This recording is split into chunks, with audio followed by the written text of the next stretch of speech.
श्री गुरुभ्यो नमः। यं सरस्वत्यै नमः। ओम नमो भगवते रुद्राय। आप समस्त शिव साधकों को प्रणाम। मैं पंडित गिरीशानंद शास्त्री आप सभी का स्वागत करता हूं। आइए आज की इस वीडियो में चैत्र कृष्ण पक्ष के पावन पवित्र प्रदोष व्रत के विषय में जानते हैं, कब करें और क्या क्या विशेष करना हमें चाहिए। चैत्र कृष्ण पक्ष के अंतर्गत त्रयोदशी तिथि हमें 27 तारीख को प्राप्त हो रही है और इस दिन वार है बृहस्पतिवार, गुरुवार। तो गुरुवार के दिन प्रदोष व्रत होने से पड़ गया नाम गुरु प्रदोष व्रत। गुरु प्रदोष व्रत की महिमा अद्भुत है, अथवा ये कह सकते हैं कि एक प्रदोष हरे सब दोष। हजारों व्रतों में से यदि कोई एक व्रत अपने जीवन के कल्याण हेतु करना हो तो प्रदोष का व्रत सर्वश्रेष्ठ है, और हजार पूजाओं में से कोई श्रेष्ठतम पूजन करना हो तो भगवान शिव का पूजन अत्यंत श्रेष्ठ कार्य है। हमें प्रदोष व्रत गुरुवार के दिन किस प्रकार से करना चाहिए, किस विधि से करना चाहिए, आइए थोड़ा समझने का प्रयास कर लेते हैं। पहले तो यह जान लीजिए कि गुरु प्रदोष व्रत करने से क्या होगा। बोली विद्या, बुद्धि, बल, ऐश्वर्य में अभिवृद्धि होती है। दूसरा, भगवान शिव की अन्य कृपा बनी रहती है। कुंडली में अनेक प्रकार के कोई इस प्रकार के दोष हों जो गुरु चंडाल योग बना रहे हों, अथवा इस प्रकार के दोष हों जो जड़मत बुद्धि को उत्पन्न करने वाले हो रहे हों, ऐसे में गुरु प्रदोष का व्रत अत्यंत श्रेष्ठ कार्य होता है। वैसे तो प्रत्येक प्रदोष हरे सब दोष, इस भावना को लेकर आपने आगे बढ़ना चाहिए और शिव साधकों को प्रदोष का व्रत निरंतर करना चाहिए। विश्वास रखिए, समस्त मंगल कामनाएं प्रदोष व्रत करने से पूर्ण हो जाती हैं।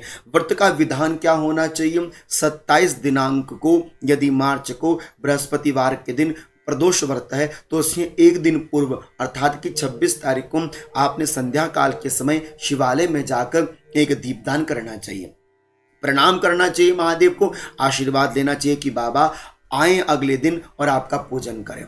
इस प्रकार से अगले दिन 27 तारीख को आप स्नान ध्यान कीजिए, सूर्य अर्घ्य दीजिए, माँ तुलसी में विशेष जल दीजिए, तुलसी माता का पूजन इत्यादि कर रखें, अपने घर के मंदिर में बैठिए, भगवान को प्रणाम कीजिए, दीपदान कीजिए, माथे पर त्रिपुंड, गले में यदि रुद्राक्ष की माला हो तो जरूर पहन लीजिए। इस प्रकार से अपना घर में पूजन संपन्न करने के तदुपरांत आपने कार्य करना चाहिए। क्या आपने अपने पूजन के लिए प्रातः कालीन की सामग्री को थोड़ा जुटा लेना चाहिए। प्रातः कालीन सामग्री आपके स्क्रीन में आ रही है, आप चाहे तो अवश्य में इन सामग्रियों को लिख लीजिए और यही सामग्री आप अपने पूजन के लिए ले जाइएगा। तो प्रदोष काल में अथवा प्रदोष व्रत में आपने प्रातः कालीन जो पूजन सामग्री है इसमें आपने भस्म हो गया, चंदन हो गया, 11 बिल्वपत्र, 11 दुर्वादल, 11 साबुत चावल, 11 तिल, 11 जौ और जल का कलश, उसमें थोड़े से आपने काले तिल भर देने हैं। प्रदोष व्रत में प्रातः काल के समय 2 मिट्टी के दिए, 2 लंबी बाती, तिल का तेल, दूध इत्यादि आपने अपने पूजन के लिए रख लेनी चाहिए। इस प्रकार से आप अपनी प्रातः काल के सामग्री को सुनिश्चित कर लीजिए और अब आप भगवान के मंदिर में प्रवेश कीजिए। यदि आपके आसपास कहीं पर भी शिवालय है तो आप शिवालय में जाकर यह पूजन कीजिए। यदि आपके आसपास शिवालय नहीं भी है कोई बात नहीं, आप यह पूजन अपने घर में कर लीजिए, किंतु प्रयास कीजिए कि प्रदोष व्रत के दिन मैं यदि शिवालय जा सकूं तो अवश्य में शिवालय जाने का प्रयास करना चाहिए। अब प्रातः काल आप शिवालय के पूजन की सामग्री लेकर चले गए, महादेव को प्रणाम किया, नंदी जी को विशेष प्रणाम करना चाहिए। बैठिए, दक्षिण में उत्तर की ओर मुख कीजिए, प्रथम गणेश जी का पूजन कीजिए, गणेश जी के पूजन के तदुपरांत नंदी जी का पूजन कीजिए, कार्तिकेय जी का पूजन कीजिए, माता गौरा जी का पूजन कीजिए, सर्प देवता का पूजन करके अंत में जो शिव पिंडी होती है मेरे महादेव का पूजन कीजिए। प्रथम महादेव पर जल, दूध इत्यादि अर्पण कीजिए, उसके बाद जल में काला तिल मिलाकर महादेव को अर्पण करें। अच्छी तरह से महादेव को स्नान इत्यादि कराकर अच्छी तरह से कपड़े से पोंछ लीजिए।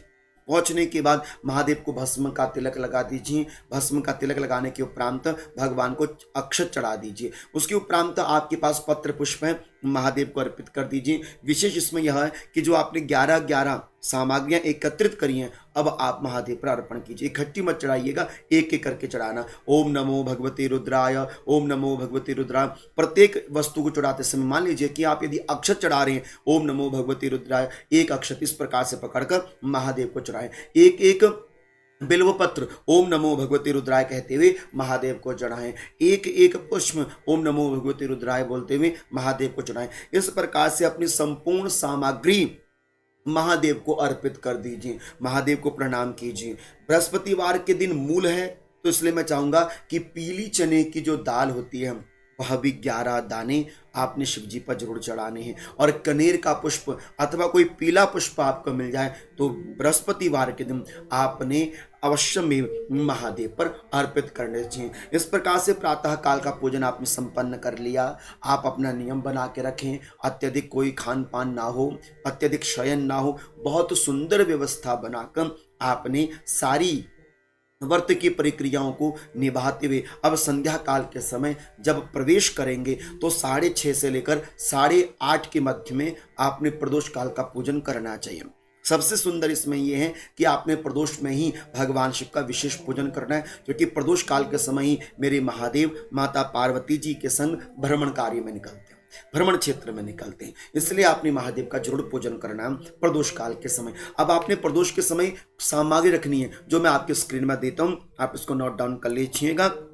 आपने प्रदोष काल में संध्या काल की जो सामग्री है, सामग्री आपने एकत्रित करनी है। जैसे 5 मिट्टी के दिए, 5 वाती, तिल का तेल, 11 जौ, 11 तिल, 11 साबुत अक्षत, 11 दूर्वा, 11 बिल्वपत्र, है ना। और शिवलिंग में स्नान के हेतु दूध, दही, घी, शहद, शक्कर और मिला लेंगे इन सब 5 द्रव्यों को, तो बनेगा पंचामृत।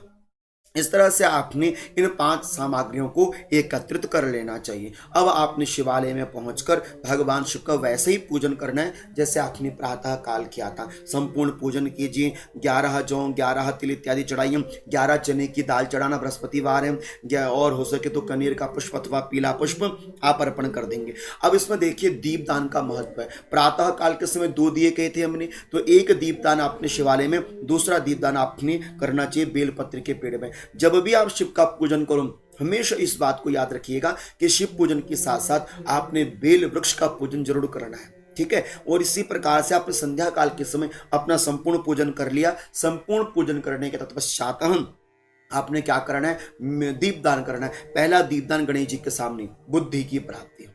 दूसरा दीपदान मेरे महादेव के सामने, सर्वगुण संपन्नता आपके जीवन में आए। तीसरा दीपदान बिल्व पत्र में करना चाहिए, समस्त अरिष्ट दोषों की निवृत्ति हो जाती है। चौथा दीपदान घर में आकर आपने माता तुलसी में करना है, घर में सदैव सौभाग्य की वृद्धि होगी। और 5वां दीपदान आपने अपने घर के चौखाट में रखना है और दीप का मुख अपने घर के अंदर की ओर करके रखना है। इस तरह से आपने यह 5 दीपदान करने चाहिए। उसके तदुपरांत अपनी रसोई में आपने खीर बनानी है, कोई मिष्ठान बनाना है, मीठा बनाकर महादेव को भोग लगाना है और मीठी वस्तु को ही ग्रहण करना चाहिए। इस तरह से यदि आप विधिवत पूर्वक शिव प्रदोष का व्रत करेंगे, महाप्रदोष का व्रत करेंगे, मंगलकारी प्रदोष का व्रत करेंगे, अवश्य में मेरी महादेव की अनन्य कृपा आप समस्त भक्तों के ऊपर अनवरत रूप से होती रहेगी। आशा करता हूं यह प्रदोष व्रत की विधि समझ में आपको आ गई होगी। यदि कोई मन में शंका हो अवश्य में आप प्रश्नों के माध्यम से पूछ लीजिएगा। तब तक आप सभी को प्रणाम। कहते रहिए मैं शिव का हूँ, शिव मेरे हैं, और जपते रहिए ओम नमो भगवते रुद्राय, ओम नमो भगवते रुद्राय, ओम नमो भगवते रुद्राय।